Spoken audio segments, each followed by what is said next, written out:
Very much, Madam Speaker. I think what we are witnessing here is now the long list of examples of poor planning in this administration. A government that is very long on promises and short on delivery, that exhibits unprecedented confusion, impulsive expenditure, limited transparency and accountability. We have before us a supplementary budget concentrating resources in the office of the Deputy President for what they call operations, office of the State House for what they call operations again, Department of Internal Security for what they call general administration, and National Intelligence Service for what they don't even describe what it is. Madam Speaker, we know why this money is being allocated to these particular offices. It is to provide resources for political campaigns. We know that. They do it all the time. Confidential expenditure that nobody can verify. And it goes on a long list, including the failed Kisumu rally that was financed by the state. Honorable Caroli, there is a point of order from the Chair, National Administration. Give me the mic, please. Thank you, Madam Speaker. Madam Speaker, I think the learned, my good friend learned Caroli is misleading the House. And I want to challenge the members who are actually making noise on this. We should delink the office of the institution, the presidency, from the individuals. We should not use the floor of this House to do our cheap politics. It is my committee that appropriates and allocates funds to these offices. And I can confirm to the country and this House that these funds are well spent, they are justified, and they are to do for the good of the country, not the individuals. Order! Yes. Order! Keep on. Order! Is it you to ask him what's his point of order? Is that your business? Order, Ngogoyo. Order. You rose on a point of order. Proceed and tell me what's your point of order. Order. What's your point of order? Thank you, Speaker. Yes. Speaker, I'm saying the learned friend Caroli should not mislead this House. You're not a lawyer. Are you a lawyer yourself? I'm not. So you don't. Only lawyers can call one another learned friends. Order. Proceed.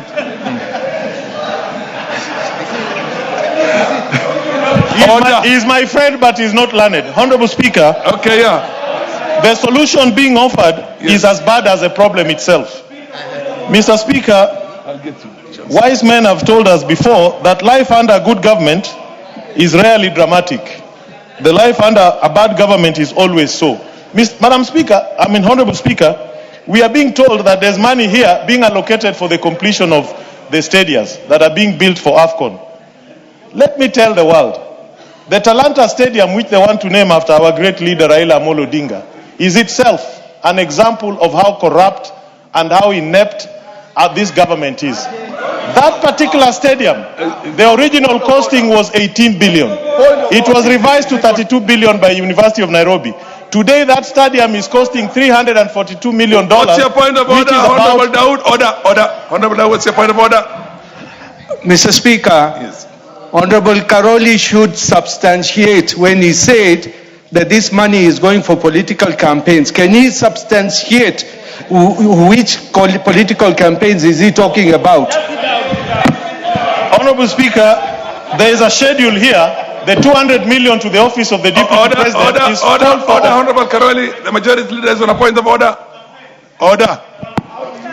Honorable Speaker. Yes, majority leader. Honorable Speaker, I rise because I don't want to interrupt Honorable Caroli, and I want to just ask members.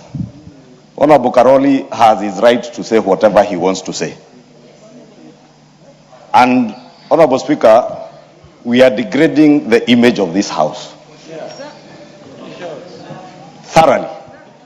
We are degrading the image of this House when Honorable Caroli stands in his place and the best he can get is a shouting match. Honorable Rahim has a right to interject, Honorable Speaker.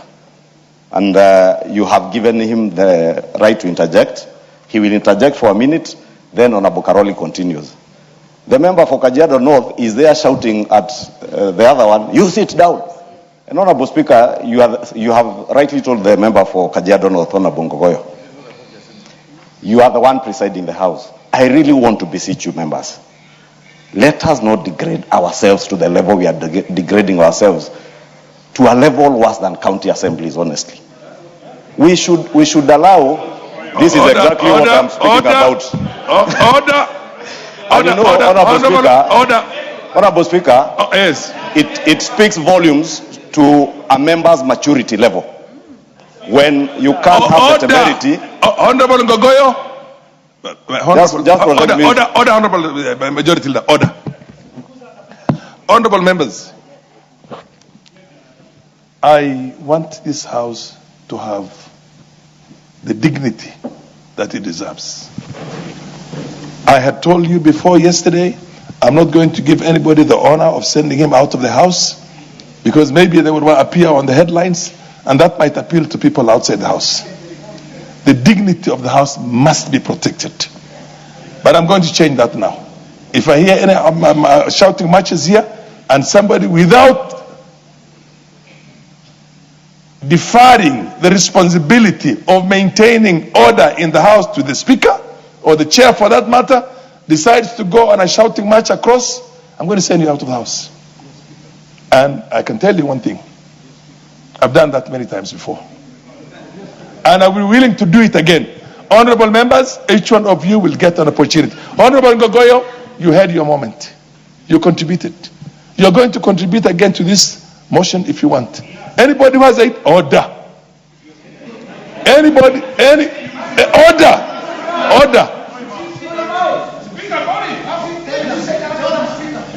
Who is supposed to do that? You? Kalasinga, Honorable Kalasinga, Honorable Murillo. Everybody will have his moment to rebut, to advance, to explain, to oppose, to propose, to support in this House. This is a house of talking.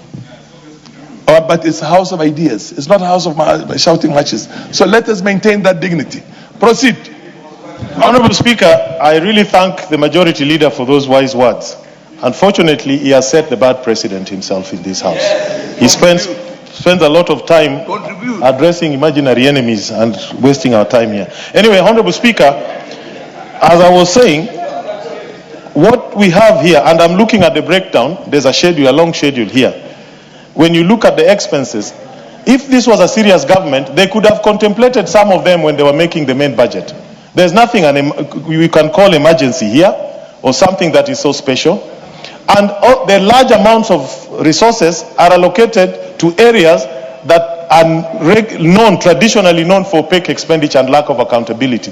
That is why I'm saying much of the resources here, close to 8-point-something billion, is being taken to areas that we know are being used for politics. 200 million to enable the Deputy President continue traveling around the country doing politics. 1 billion to State House. We don't know what happens there, but most of the times we see yellow colors. It has become a party headquarters that is not the house that is supposed to unify the entire republic. And if you look at National Intelligence Service, Order. You are a lawyer. You understand the traditions in all democracies. There are a number of institutions that you cannot discuss them in the House. If you have to discuss them, you must have in camera. You cannot discuss the national intelligence. You cannot discuss our armed forces. You cannot discuss the Navy, the Army, the Air Force in the manner you're going to discuss any other. So you can talk about the others, but don't bring in the national intelligence or the Army or the Navy or the Air Force. Thank you very much, Honorable Speaker. I was the top constitutional lawyer in my class. Let me remind the House. MP for game, order. MP for game. You will remind the House later when there's Mr. Speaker, order. Yes. The Honorable Caroli has been a beneficiary of many visits to State House. So you know when he visits State House, you must have some tea. Is an important institution. So, and we have many times in the night, Mr. Speaker, visit state house with so he cannot say he doesn't know what. That order, Honorable MP for game. MP for game. Order, Honorable MP for game. That's a point of argument. It's not a point of order. Order. Proceed, Caroli. Honorable Speaker, our constitution places all the security agencies under civilian oversight in this House. Section 23 of our Parliamentary Powers and Privileges Act clearly says that all documents, whether from National Intelligence Service or the military, are to be brought to this House for scrutiny. So what I'm doing is correct. There is no law that says we don't have oversight. Our constitution is clear, parliamentary powers and privileges are clear. Order. I don't know if you're on your second term or your first term. First term. Your first term. Then you are misorder. Order. Wamboka, order. I am the one who is on the floor. The chair is addressing the House. You order. If you are a first termer, you better learn that. Order. Honorable Kalasinga, I want you out of the House for the moment. Out until for the rest of the day. You don't even know the rules, because if I tell the Sergeant Arms and he touches you like that, you will lose a lot of time and a lot of money. So what you don't know the rules, go and study the rules. Order, honorable members, the direction is that Honorable Kalasinga stays out of the House for the rest of the day. Honorable Kalasinga, out. The chair directs that you stay out of the House for the rest of the day.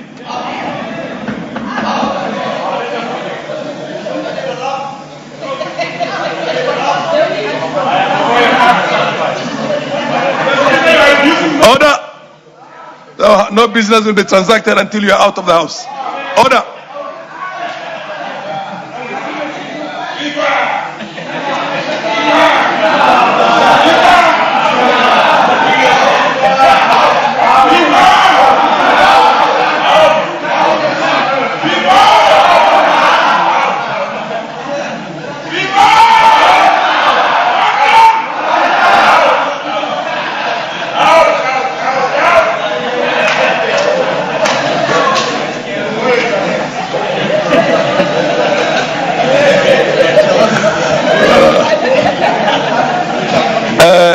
Who was on the floor at the time? Mr. Speaker, the interruptions continue. I'm still soldiering on. Mr. Speaker, let me strongly oppose this particular supplementary budget for the reasons I've said. And I've given the example of Talanta Stadium, where a whopping 42 billion shillings is being spent there without a tender, without sufficient public scrutiny. And we know why. We know why. We know what is happening there. But one time, in not so distant a future, there'll be accountability. And we will make sure it happens. Thank you very much, Honorable Speaker. Honorable Majority Leader, followed by the Honorable Amolo.